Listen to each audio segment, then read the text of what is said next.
Welcome back to my third and final lecture on columnar structures of spheres. Today we will explore chapter 8 from my book Columnar Structures of Spheres, Fundamentals and Applications. But unlike to our previous focus on columnar structures, we will take a little detour today and investigate the buckling behavior of a hard sphere chain. Such a chain undergoes a fascinating transition from a linear chain into an elegant zigzag structure, which are the two simplest types of columnar structures. And we investigate this transition by employing all three fundamental methodologies of physics: theoretical models, simulations, but also experiments. In my previous video, I introduced you to this groundbreaking assembly process for columnar structures. If you need a quick refresher, I linked you the video up here.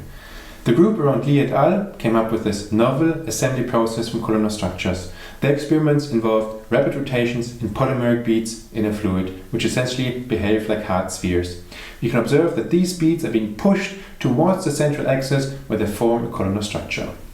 Applying the same rapid rotation method, we studied the simplest columnar structure and its transition into the zigzag structure.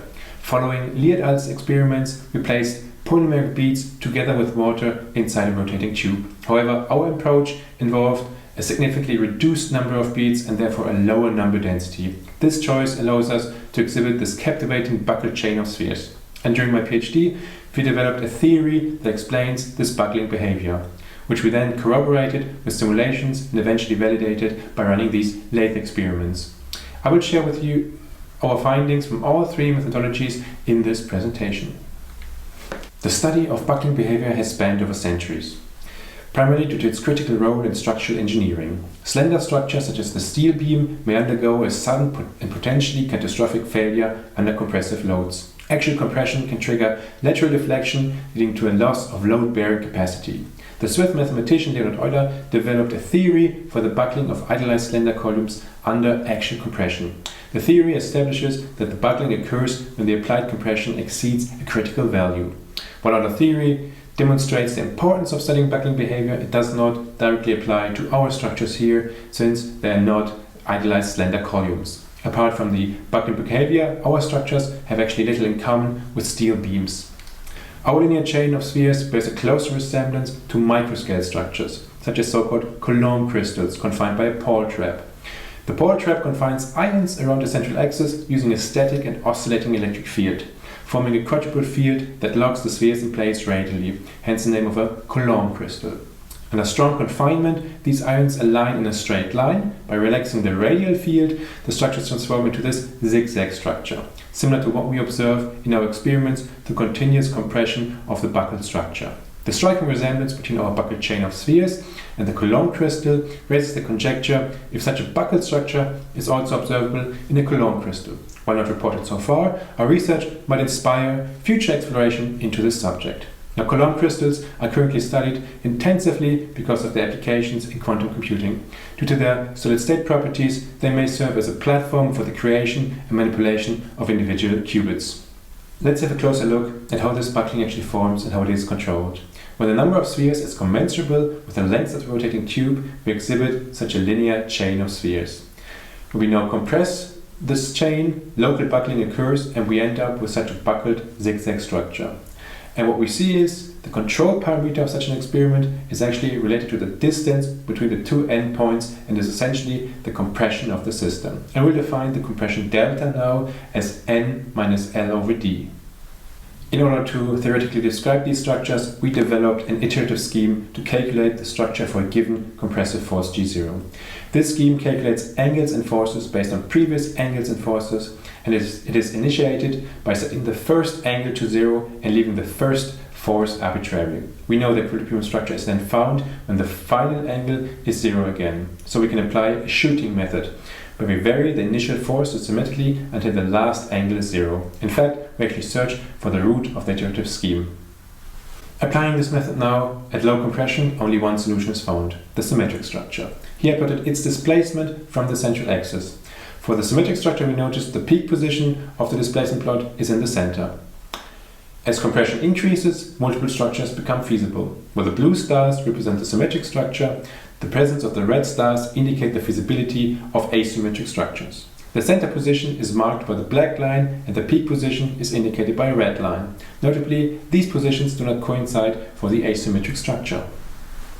In the first in-depth analysis, I graphed all solutions for the initial force F1 concerning a specific compressive force G0.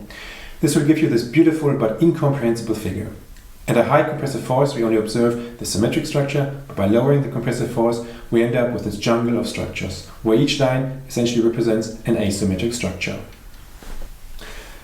A much more comprehensive representation of the same information is achieved by plotting energy versus the compression. The red line here represents again the symmetric structure, and we readjusted the energy relative to the symmetric structure and set the compression to the first occurring asymmetric structure. What we notice is all symmetric structures occur via bifurcation. Essentially, like in Star Wars, there are always two of them, a stable and an unstable structure. This can be explained by the fact that the iterative method generates structures of force equilibrium. These also include unstable structures that are not in an energy minimum but are on an energy settle point.